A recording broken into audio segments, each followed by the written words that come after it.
Þetta er verkefni 8 í Word í C-hlutanum.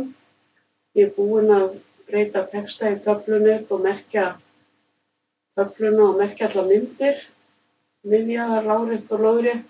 Þið athugið að þeir eru með svona myndir í töflunetum og eru að merkja að það er að vera stiltar á in line with text, ekki á square eða neitt annað.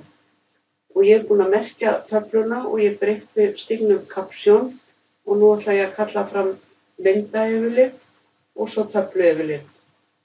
Til að kalla fram myndayfirlit þá staðset ég bendilið hér og fyrir references, insert table of figures.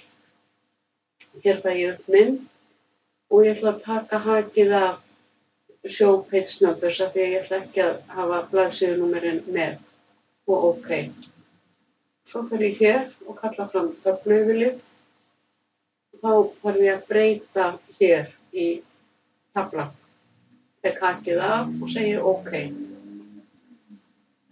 Síðan erum við með heimildir, 2 heimildir og ég ætla að smella hérna í fyrri heimildina og hafa hangandi inndrátt 0,5.